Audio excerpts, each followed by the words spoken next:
and they did it this year. Yeah. That concludes the SEC. Now we shift our focus up north.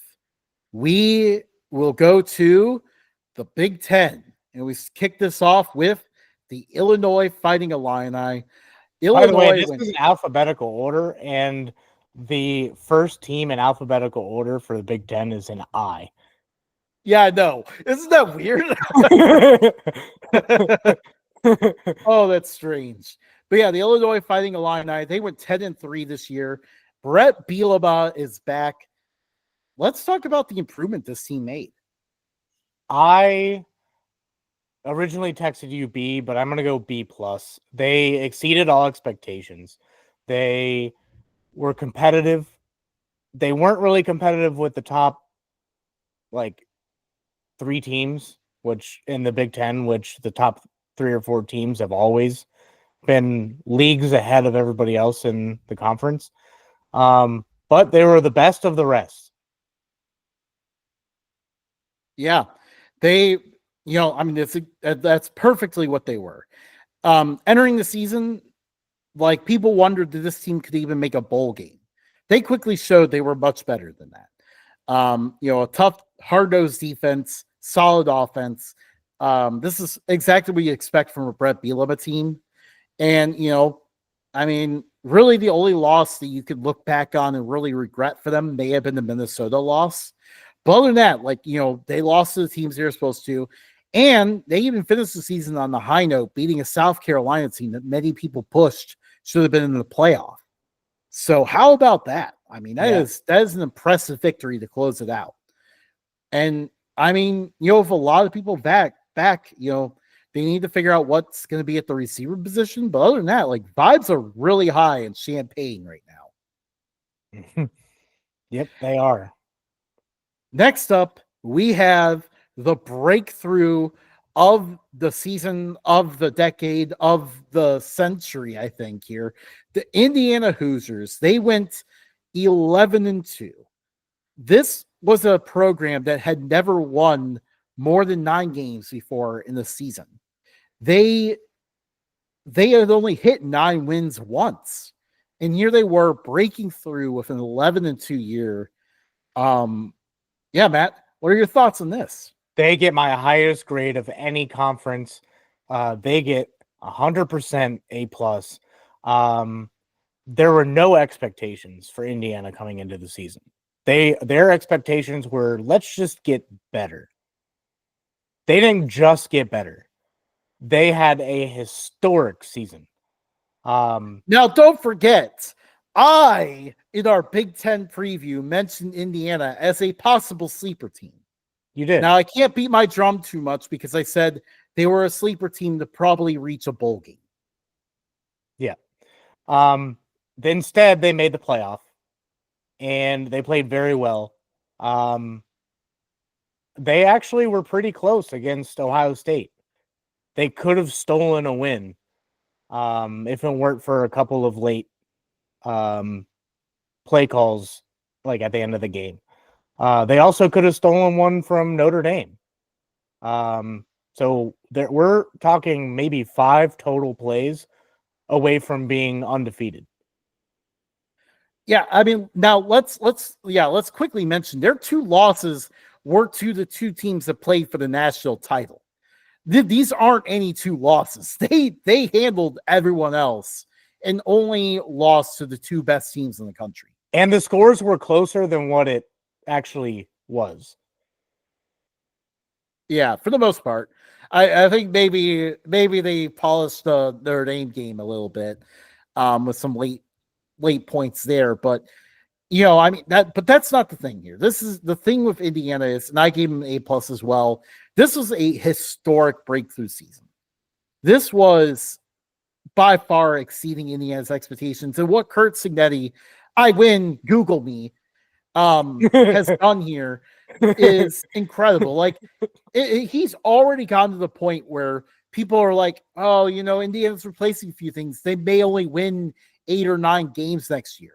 If you told an Indiana fan entering this year or entering Like back in September, if you told an Indiana fan they might win 8 or 9 games in 2025, they would take that in a heartbeat. They would love that. So that just goes to show what he's done. And by the way, I actually enjoy the brass personality of that because that's what a program like Indiana needed. Yeah. I mean, you can't show up like a big program and say that. But if you show up in Indiana and you come in like that, like I think you're bringing a sense of confidence to a program that's never had it. Yeah, and I've been a big Kurt Signetti fan. I was hoping that he would stay at James Madison and turn them into a powerhouse and jump into the ACC and run through the ACC because they're not competitive. But Indiana is a nice consolation. Yeah. It's gonna be interesting to see what he keeps doing there. Next up, the Iowa Hawkeyes. Iowa went 8-5, which is right around what you typically expect. But their offense was, at least until quarterback injuries hit, was a little bit more capable. A little bit, but they weren't on the was the name Ferenz? Yeah, they were above the Ferenz line. Yeah, so I give Iowa a C. I mean, Iowa's done the same thing for ever. Seems like they have an identity and they have never strayed from it. This was the year it felt like that they finally got a quarterback. They got a hand-me-down Big Ten quarterback that could have improved their team offensively, at least in the past game. And that didn't happen. It didn't seem like much had changed. It doesn't matter who they have under center. The identity's not going to change. That's why I gave him a C. I wanted to see more from the quarterback play in order to give him a higher grade. This team was actually a little bit more weird by Iowa standards. They were very good at home. They at one point in the year they actually became like a murderous wagon at home, but then they hit the road and it was ugly. They took uncompetitive road losses to Michigan State and UCLA, for example. Like they were bad on the road but good at home. So I was not expecting them to have such a huge split between the two destinations. But in the end, I gave them a B minus. This is not below what they usually do, not better than what they usually do. It's just they did okay. Next up, the Maryland Terrapins. They plummeted to 4-8. September Maryland was hardly a thing. They went 3-1 in September. So they actually lost the game in September. That's as soon as I saw that happen, I was like, wait, they lose in September. When is this team going to win? Well, it turns out they only won one more time, so not often. 4-8 was the final record. Has Maryland completely lost momentum? Yes. Maryland gets a D minus. September Maryland is no longer a thing. They're one team that I don't know why they're in the Big Ten. Regionally, they never made sense. Maybe you're getting a little bit of the DC market, maybe Baltimore market, but it's still like, like I can understand like Rutgers and them, but like Maryland though, really, like why is Maryland in here? They're an ACC basketball school. Like, put them back in the ACC. D minus. Non-competitive. I agree. Put them back in the ACC. I mean, they really don't fit. Like, I feel like most of the teams, like, most fan bases in the Big Ten, when they play Maryland, they're just kind of like, this game's happening. I gave him a D minus. Again, just not a good year. And it's definitely looking problematic here for the Terrapins. Next is the Michigan Wolverines. Following a national championship, they dropped to 8-5. So let's look inside Michigan's retooling season. I give Michigan a D, and the reason why I don't give them an F is because they beat Ohio State. This season was an utter failure. You come off the national championship. I know you changed coaches, but it's not like you changed much of the staff. Moore had the team on his side. Everything looked well. Quarterback play was atrocious. You didn't stick to the run game. Granted, the defense really didn't stop anyone to leave you in the game to be able to run. D. Man, you're harsh. I don't know if I was weighed by how they finished the season or what, but I had them at a B minus. I, you know, they did lose more players than most of college football. I think they were like 130th in returning production. Obviously lost Jim Harbaugh and all that. Obviously their offense could have been better. They could have made a better choice of the offensive coordinator. They fixed that this offseason.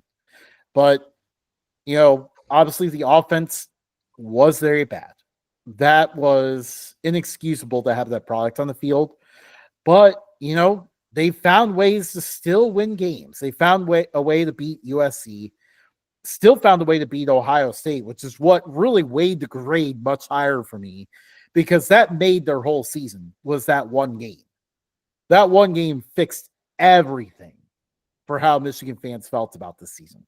And then just to top it off, they went into the bowl game and beat Alabama. So they went and just frustrated the hell out of two top fan bases right at the end of the year. So I think that gives them pretty good vibes coming out of this year, and a B minus grade. How you finish sometimes can outweigh how you start. Yep. Moving on. Now we look at the other part of the Mitten State, the Michigan State Spartans. They went 5-7, but obviously, their head coach, Jonathan Smith, took over a giant mess that Mel Tucker left behind. So, they went 5-7. They have a path forward. What do you think about this year? As expected.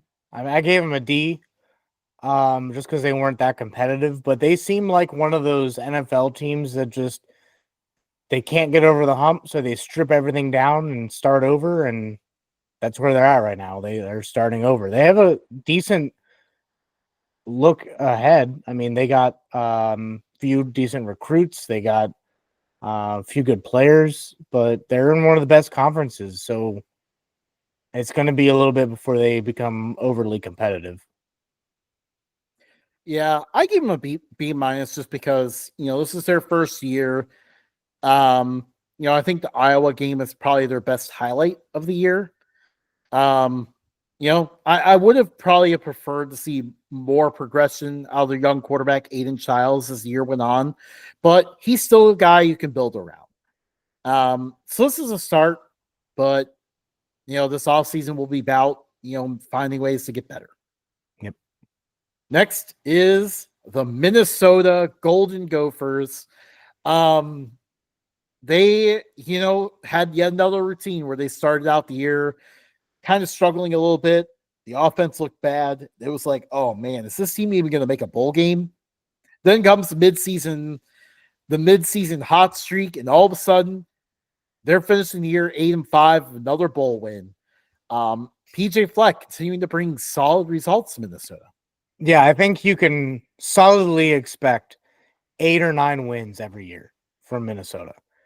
I know I texted you C+. I'm going to give them a B minus. The reason why I give them a B minus is because they just can't get out of their own way at the beginning of the year. They need to change something to be able to start the year a little hotter. And you're probably going to drop a game to Ohio State or Oregon or whatever, but you would have to have everything handed to you to have to face the top 4 teams and have to lose all those games. Minnesota seems like a team that is just maybe a couple of portal moves away from being able to start taking down those top teams. And that's what I want to see. I want to see PJ Fleck get this team further. That's why I didn't go higher. That's why they got a B minus. I gave him B. It was solid. Maybe exceeded some of the talent they had, but at the same time, it felt like they stole some games they shouldn't have won, but at the same time, there's some games they lost they probably shouldn't have. The Rutgers loss definitely hurts a lot. The North Carolina loss in the opener was another one that they let slip away. They had a chance to upset Penn State and just got a little too conservative at the end of the game. Those kind of things could have turned a good year into a great year, but it was a good year. They get a B. Next, we get the Nebraska Cornhuskers. They finished 7-6. Finally, after such a long wait, Nebraska finally made a bowl game, and they won it. So finally, that bad streak is over. How do you feel about it? I was a little in my feelings about this grade because I had them pegged as a sleeper team. Year 2, Matt Rule is not as good as year 3, Matt Rule. And you failed to correct me on that until the entire season was over and I sent you my grade. So I will change my grade. I will give them a C instead of a D. I think they made improvements. They did get the bowl win. But year 3, you got to get better. You have to have a stereotypical Matt Rule year 3. Yeah, I think there's just the stench of a lot of struggles that they just needed to spend this year wiping off. And I think they did that. They finally got over the hump, reached the bowl game, and then won it. So this was a good building block. I give them a B- for it. I'm happy for them to hit that building block. And now, I think they're ready to take a next step ahead. The future might finally look bright in Lincoln. Maybe. Next, the Northwestern Wildcats. They entered this season coming off of, a 2024 that had a tumultuous beginning. And they surprisingly... That was a big word, Justin. I know, look at me using big words. Yeah, they had that beginning, but then still managed to surprise everyone with 8 wins. So, we wondered, what would they do this year? Well, very quietly under the radar, Northwestern actually collapsed. They went 4-8. It was a struggle. How do you grade it? This year, they weren't competitive. They had no stadium. They had to play at a makeshift field next to the windiest part of the lake. I mean, I can't give them anything better than a D. And I honestly, I feel like that's generous.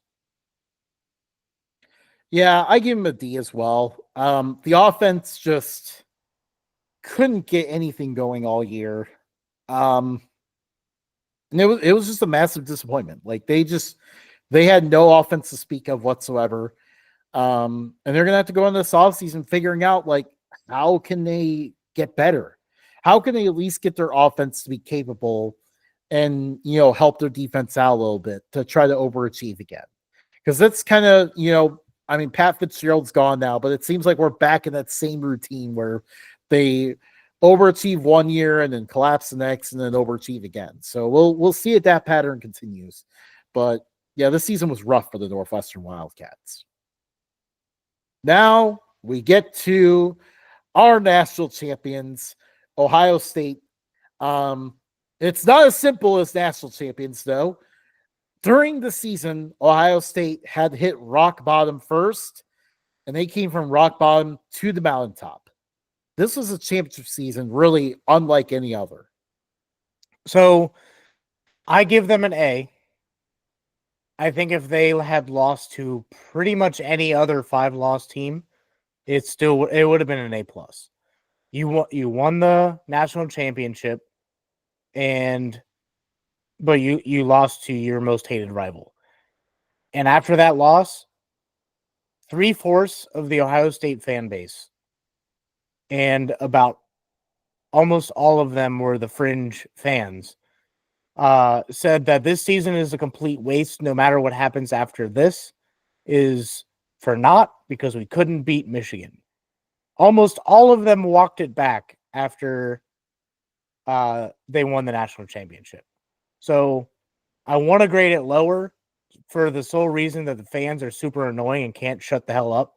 But you get bragging rights right now, except for to Michigan. Yeah, I gave them an A- just because of the Michigan loss. Literally, it would have been an A+ if they had just lost to any other team. Just any other team. What if they lost to Purdue? A+ because they still made the playoff and won it. Even Purdue. I mean, come on, Ryan Day. Like, if you know what's good for you, just lose to Iowa or Illinois instead of Michigan once in a while. Focus on Michigan. It's okay to lose to Indiana occasionally if you want to focus on Michigan. um, but I mean, I think we covered it pretty well there. Yeah, I mean, definitely a wild ride, but I mean, all credit goes to Day and the staff for taking this team from the brink where everything was negative and bad, and then steamrolling some of the best that college football had to offer. Yep. Which, by the way, mentioning that, one of the best that college football had to offer, the Oregon Ducks. This team was the best team in the regular season, undefeated regular season. And then comes the Rose Bowl against Ohio State, where it just went so bad so quickly. Like, it spiraled out of control so fast to 34-0. And that was it. Just like that, the season was over. But the Ducks went 13-1. I give them an A for the regular season. I would have given them an A+ had they even just been competitive against Ohio State in that Rose Bowl game. You can't be the best team and then just get absolutely annihilated in the playoff. Like, I know every team fell flat that had the bye, but I don't know. Oregon had a hell of a season leading up to that, and then the difference between A and an A+ to me is that playoff. Yeah, I give them an A as well. I mean, again, this was the best team in the regular season. They are one of only two teams that can say they beat the national champs at any point. And, I mean, they got dealt a tough hand coming off that bye and having to play a very angry team that turned out to be the best team in college football. That was a tough hand. And there may never be a number one seed that faces that again. Because there aren't going to be many times where the team with the most talent enters the playoff coming off a loss to a 5-loss team. That's just something that does not happen. So like, we're not going to have a situation where an 8 seed is such a wagon ever. Oregon was just a team that had the misfortune of going against that. So I didn't want to punish them too hard for it. Again, only one loss. No one else can really say they lost only one game. So, shout out to the Ducks on that. Next up, another team that reached the playoff. We're really going through the meat of the Big Ten here. The Penn State Nittany Lions. They hit a small breakthrough in some way. They did reach the semifinals. So why does it still feel like they can't get over the hump? Because regular season, they still played little brother. They can't get past that moniker. And I gave them an A because they are a championship contender. They were 2 plays away from in the Notre Dame game from making this an all Big Ten national championship. I like the direction Penn State is headed, but they're still little brother, and I don't know how else to put that. I gave them an A as well. This was a very good year for Penn State. Again, like you said, reached the semifinals. Were just plays away from making the national championship. Everything is there for them to keep improving. This offseason, they need to figure out what they're going to do to add receivers. That's going to be the big key. They added Chris Hudson from USC. He's a bigger, taller receiver.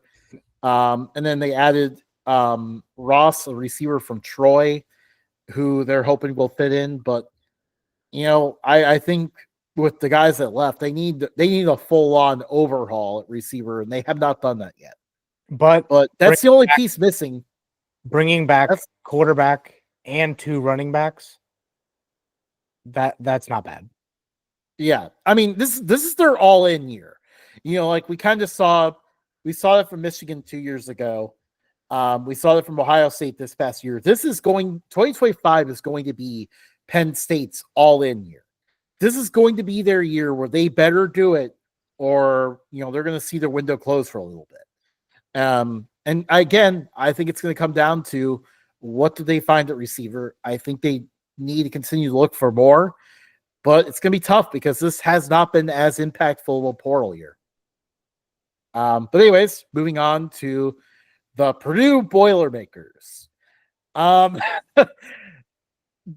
did start 1-0. Garbage. They started 1-0. They beat Indiana State, who is a struggling FCS program. And it was just bad after that. It was so bad after that. Purdue plummeted to 1-11, just really bottoming out so fast. And really, outside of a really weird game against Illinois that ended up 50-49 and some ridiculous shootout, most of these games were not close. I haven't looked much past SEC, Big Ten, and Independent, but so far, based on those 2 conferences and 3 teams, they get my worst grade. They get a true F-. You are terrible. Purdue, do something else. You're not good at this. We did not even tell each other that we were going to even allow F- as a grade, and we both gave them an F-. This year was so bad. Well, Purdue's going to try to do something different. Barry Odom's coming in from UNLV, and we'll see what he can make of this. But the less we talk about 2024, the better for Purdue. Next, the Rutgers Scarlet Knights. People looked at them entering the year and they're like, hey, this schedule's kind of favorable. Maybe they're a little bit of a sleeper in the Big Ten. They kind of did the typical Rutgers record of 7-6. So I think the question is, has Rutgers hit their ceiling in the Big Ten? I think so. I mean, they got handed an easy schedule and they still finished mid-pack.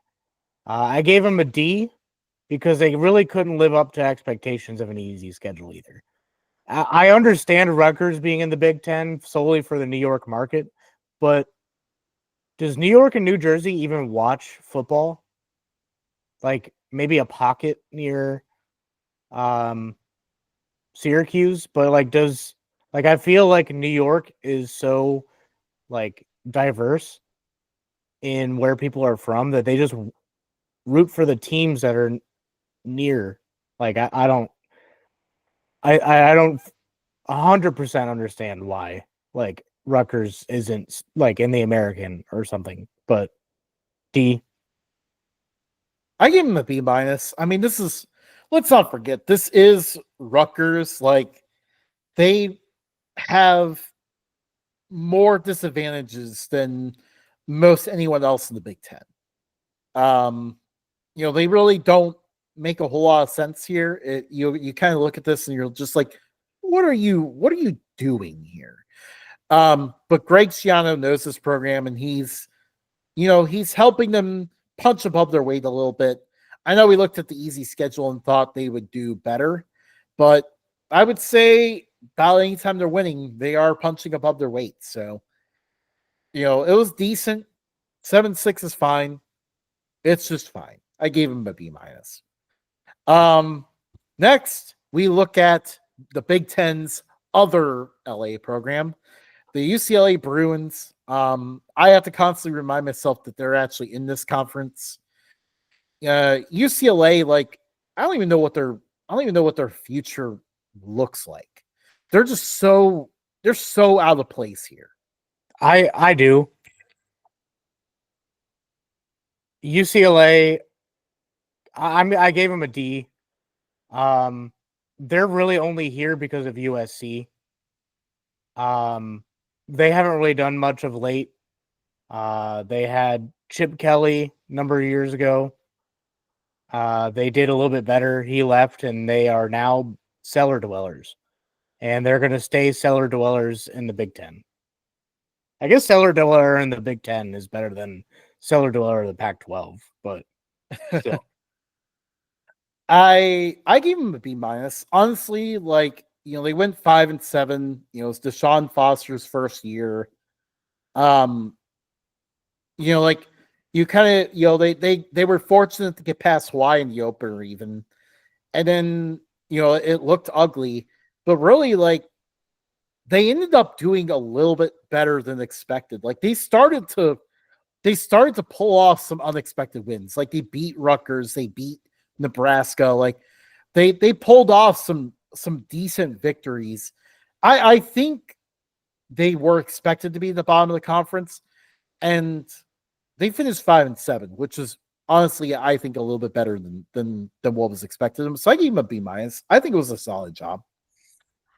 Next, the USC Trojans. They went 7-6. I mean, there's no other way to put it. I know transitioning conference, but this is a frustrating 2024 season for USC. Yeah, I gave them a C minus, just because it's their first year in the Big Ten.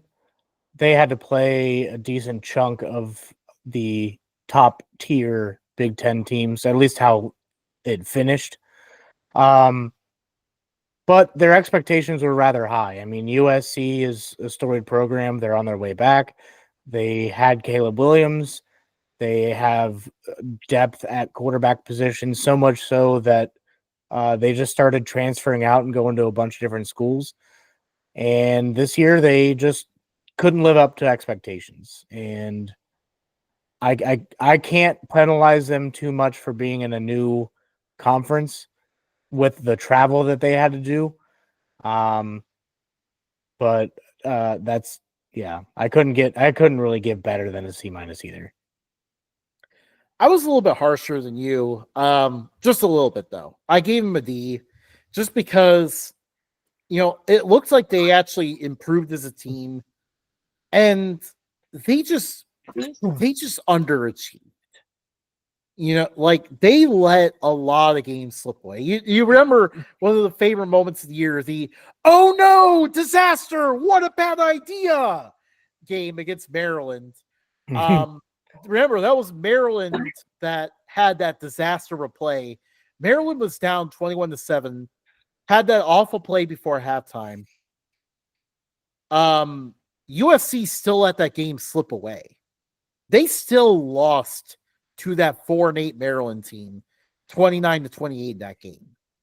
That one was probably rock bottom, but it was very much a theme for USC throughout the year, where they let a lot of games they should have had slip away. This should have been a much better record than 7-6. And I mean, there were some highlights as well. USC did beat LSU. They beat Texas A&M. Like, there were some good moments to be had this year. But, again, that also reminds you, maybe if they didn't let these other leads slip away, this could have been a significantly better year for USC, maybe even one to celebrate. But they just didn't get there. Yeah. Next, we look at another misfit in this conference, the Washington Huskies, coming off a national championship appearance, but they lost basically everything off that team. You look at Washington's 2023 depth chart in the 2024 offseason, and you saw everything crossed off because everything was gone. They lost their quarterbacks, they lost their running backs, they lost their receivers, they lost their offensive line, they lost most of their defense, they lost their head coach. They lost everything. So and their conference as well. They lost their conference. So everything changed for Washington, and they went 6-7. I still give him a D. I was harsher on them than I was USC, but I feel like Washington was on the precipice of becoming a solid upper tier program. Despite losing their coach, I think they could have made some better choices. I think they could have hit the portal a little harder just to be a little bit more competitive. I don't know. They didn't really show me a whole lot. I think they got lucky in a couple of games. I gave them a C plus. I think they did fine with what they were dealing with. This is just a lot of turnover, and as a result, I did not have much expectations for this year. And they did fine. 6-7 is okay. Now, the wildest thing about this team, they went 6-0 at home, 0-7 on the road in neutral sites. What a wild split that was. I think some of the big keys this offseason is just kind of retooling what they do in the red zone, because this is a team that often racked up yards on offense, but didn't quite have the points to show for it. They would do all that work and just not get the payoff. So, finding ways to get that is going to help. I think Williams showed in the Sun Bowl that he is the future quarterback. So that's at least an exciting piece to build around. I think Jed Fish is going to get this thing going here soon. But we wrap up, at least going team by team in the Big Ten, with the Wisconsin Badgers. They went 5-7. Their offense wasn't able to run the ball as well. It struggled overall. Their defense was not as good as we're used to seeing. Their special teams were even bad. Like, Wisconsin just completely lost their identity. Year 2 with Luke Fickell. F. I don't think that they had much of a chance with their schedule to begin with. But at the same time, like, you bring in a head coach that was one season removed from making the college football playoff with the G5 team. He left for more money. That's really all it was. I mean, he had UC in a really good position. They were moving conferences to the Big 12, and then he jumped ship for $5 million instead of trying to negotiate with UC. And then he wasn't competitive last year, and he's not competitive this year. You're a defensive-minded coach and can't have at least a solid-ish defense. F. I gave him a D minus. I mean, it was mostly the same thing. Like, everything has fallen off here.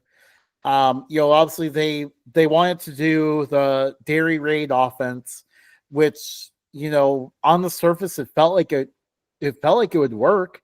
Still focus on what normally is a strong run game. Big offensive linemen, good running backs, and just modernize it to have a passing game to complement it. That was the goal with that, and it just did not pay off. Like, the run game regressed a bit, and they still couldn't throw the ball. They couldn't get anywhere close to throwing the ball at all capably. So like they're in the tough spot here. They're in a very tough spot, and I don't know how exactly they're going to go about finding their way back, because they're really 2025 does not position them to get it back either. Let's just go through this real quick. In 2025, they are going to play. They play Miami, Ohio to open the season. It's not a gimme game. They play Mid-10 State. That one should be a little easier. Then they play at Alabama. They open Big Ten play with Maryland, which that's fine.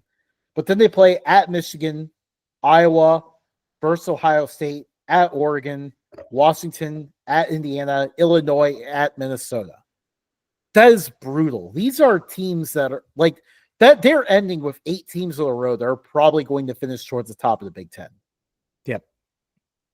So that kind of leads me now. We actually got a couple questions for the Big Ten from our friends inside the pylon. Be sure to check them out, on Twitter and YouTube and everything else. They do a lot of Big Ten talk. Definitely be sure to check them out. They asked us a couple questions here. First question is, what coaches do you see on the hot seat for 2025? Luke Fickell. Now, see, that was my first thought, but off the presses, breaking news today, Luke Fickell signed an extension through 2032. That doesn't mean that they'll honor it. That just means they will pay him longer to not be on the team.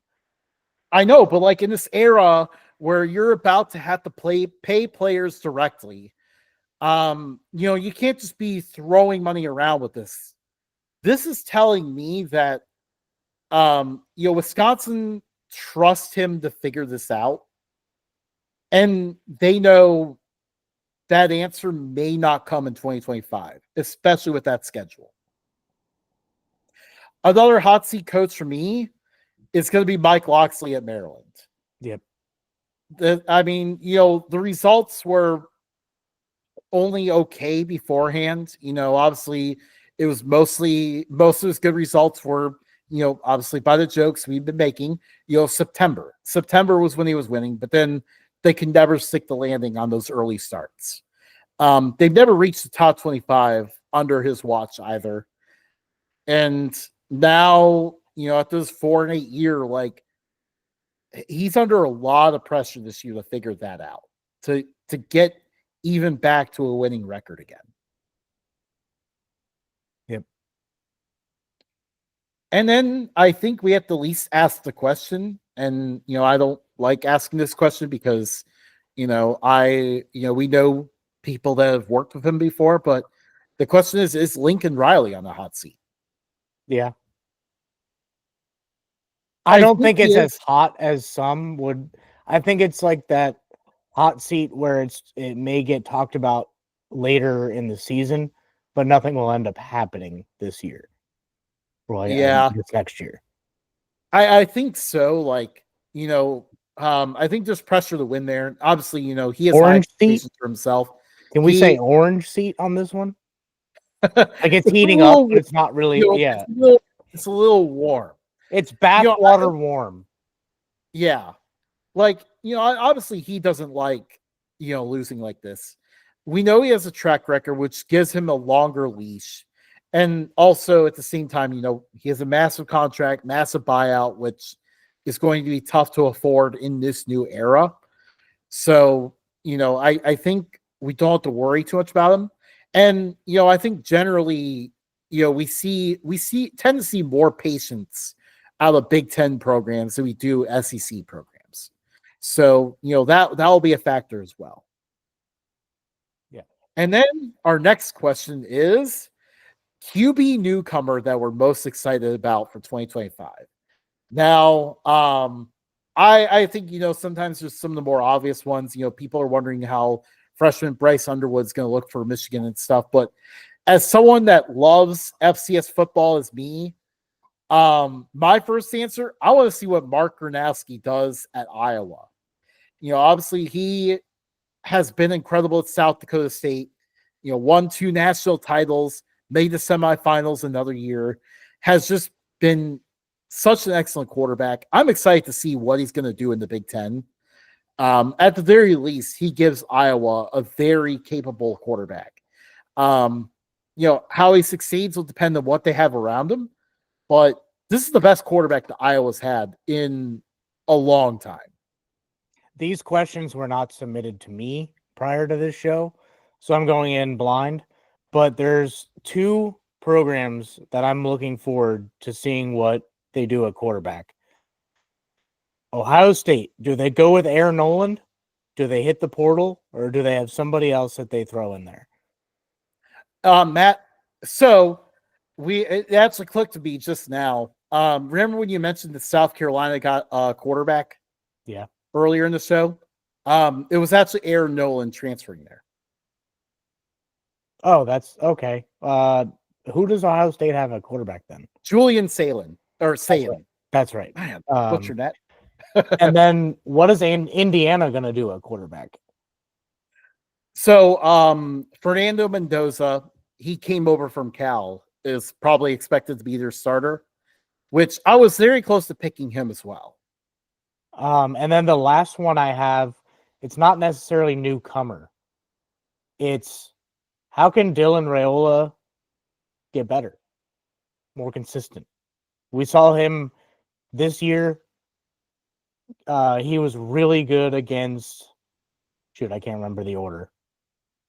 I think he was really good early in the year, like against. No. I think Colorado he's really good against zone, but terrible against man. I think that's how it was. It's one or the other, but I think that's how it was.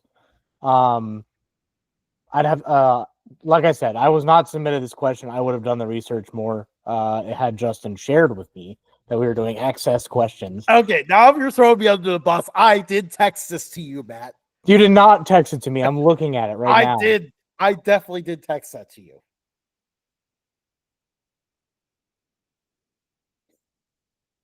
I don't see it.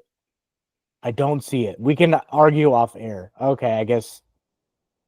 There it is. I was doing off air business stuff when you texted me that.